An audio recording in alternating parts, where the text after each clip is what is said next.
Welcome back, MisFits. We're Palvi and Nami back again to help you crush unemployment and find your dream career. Today on Getting Real, we're talking about failure and why it's inevitable. So let's get right into our stories.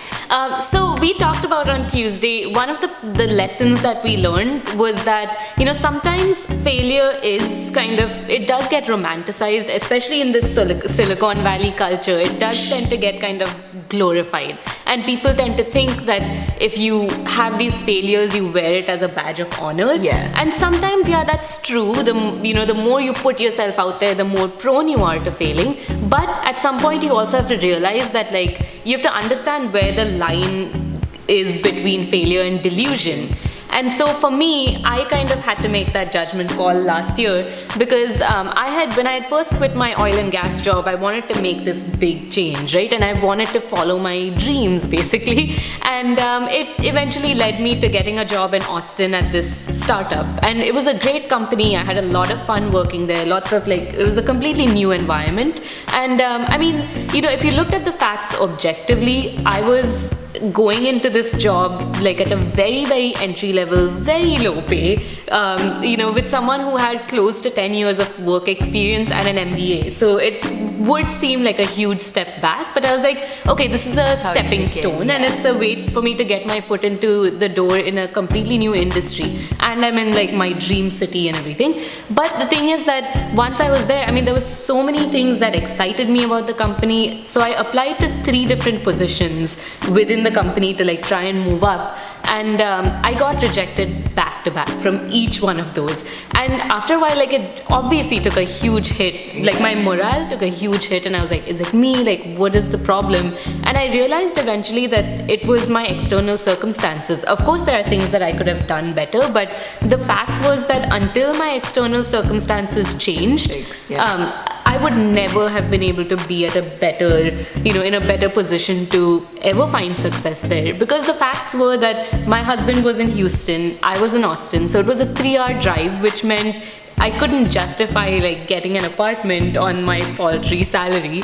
And so I would drive back every weekend, every Friday, the minute I finished work, I would drive home to Houston. Every Monday, I would drive to Austin at 5:30 in the morning, which meant I was exhausted, physically, mentally, just exhausted. And it's a creative job, so it's not mundane. So I had to be 100% present, and I couldn't be. Then there was so much emotional turmoil of having suddenly, to do this long distance. Yeah, your relationship itself is a different dynamic. It was it took a huge toll, and then I was stressed out all the time because I was also in a completely different environment, so I didn't even have time to adjust. But until all this other stuff changed, I was never going to be able to make that, really commit. And then I never even really spent much time with my co-workers to build that rapport and, build the right relationships, because I was always running back to Houston. And so I was like, you know what, I just have to make a judgment call. And luckily or unluckily, you got laid off at the same time. So I was like, you know what, that settles it. I'm just going to go back. Sacrifice for a friend. So then, and I do not regret it for a day. For me, it was more of a learning experience, failure itself. So when I got laid off, I decided to start a business, and Nami happened to move in at the same time. So we decided to do YouTube, which seems really again romanticized. It's the coolest thing ever, but no one around us could understand. And especially for me, I was in a very lucrative job, and I could have just applied and gone back to another lucrative job, but no one could understand why I would go on to work on YouTube for free.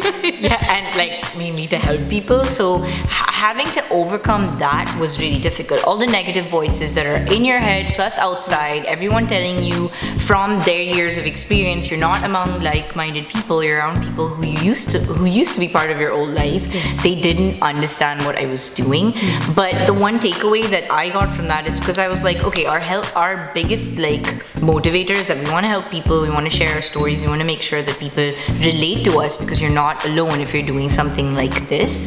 The takeaway from that was that I've learned so much along the way that if anything happens and we legitimately fail, that knowledge can never be taken away from me. The fact, from like small things like actually building your own content, learning how to do things the right or wrong way, learning about different people, different lifestyles, different cultures, that's something no one will take away from us. And technical skills, like now we have social media skills, we have marketing skills, we have financial skills, we have like production skills, production skills, all these things that no one can take away from us. And like, hate is going to hate, man. Like, you just have to leave it at that. So if you're learning something along the way, you're doing it right, kids. And also, I mean, you know, if you think about it, we would always have thought, what if, right? Yeah. If we had never attempted. True. And so no matter how many setbacks you have financially or whatever, you're still so much better off in terms of the value that it's created for you. True. So yeah. So this is our little version of